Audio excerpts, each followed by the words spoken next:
The next accessory organ we're going to talk about in the GI tract is the liver. The liver. And that's this big fatty guy right here. Now, the liver has to be one of the coolest organs in the body. It's the only one that you can take a piece of, this small chunk right here, and transplant into a recipient that has cirrhosis or liver failure, and it can grow to become a much larger organ that can sustain the patient. How wild is that? And so to better understand the liver, we'll start by discussing the main functions it's responsible for. The first thing we need to think about is that it's responsible for metabolism. Metabolism, and that involves the breakdown of nutrients, or catabolism. I'll just write cat right here, catabolism, as well as the buildup of larger macromolecules, and that's through anabolism. So catabolism and anabolism are achieved in the liver. The other function the liver is responsible for is storage of these nutrients. When we're not breaking them down or building them up, we need to have a place for them to hang out. And so they're responsible for the storage of our carbohydrates, so I'll just write carbs right here, and also mainly our fats, so these two guys. And they're stored in 3 different ways. First, carbs or fats can be stored as glycogen. Glycogen is just a polysaccharide, so a linkage of a whole bunch of monosaccharides or simple sugars. The other thing that we can store our carbs or our fats as are lipoproteins. Lipo meaning fatty and proteins meaning, well, protein. And then lastly, we can also store these guys as triglycerides. Triglycerides, which is one of the forms of fat that we ingest in our food. Now, these are 2 of the major macromolecules we use for energy. The other major macromolecule class that the liver sees are proteins, but these aren't really stored in the liver. Instead, they're processed into molecules like albumin and then cast off into the bloodstream, where they'll float around and carry out other functions until they need to be retrieved by the liver to be broken down or used for other molecules. The other major process the liver is responsible for is called detoxification.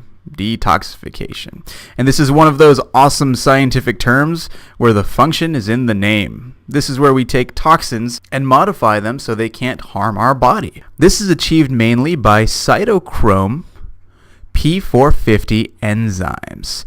Cytochrome P450. And these are kind of funky enzymes because unlike the other ones you've probably heard about before, these don't bind a specific single substrate or molecule. If you remember an enzyme like phenylalanine hydroxylase, that's something that'll add a hydroxyl group to phenylalanine, and only phenylalanine.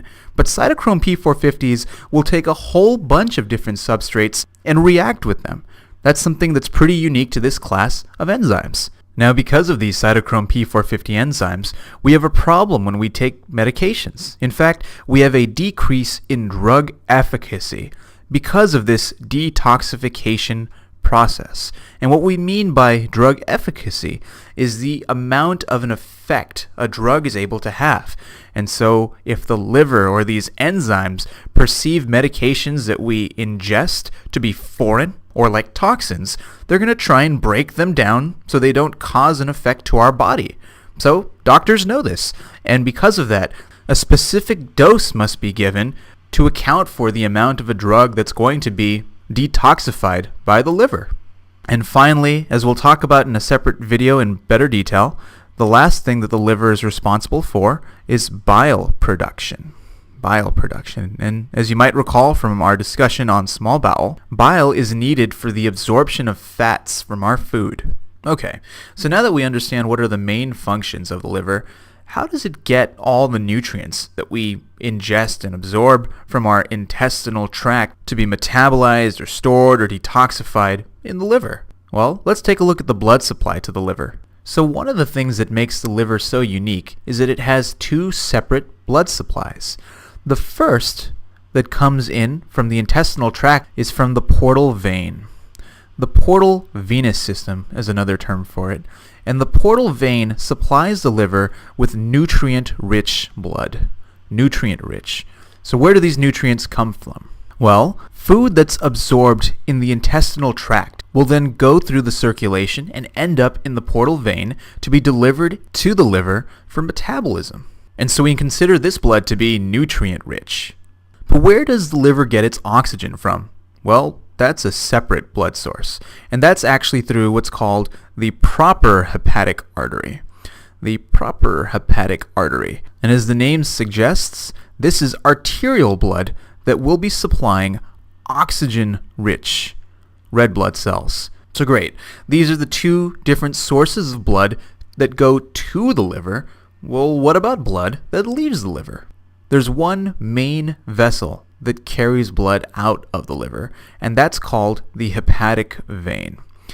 The hepatic vein is the exact opposite as the two other types of vessels we just talked about.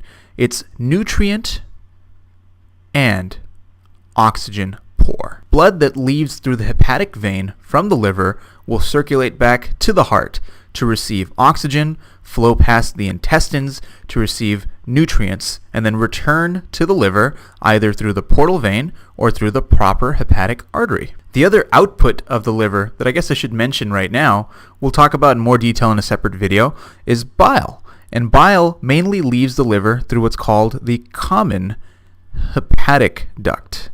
The common hepatic duct. Common hepatic duct, that will take bile.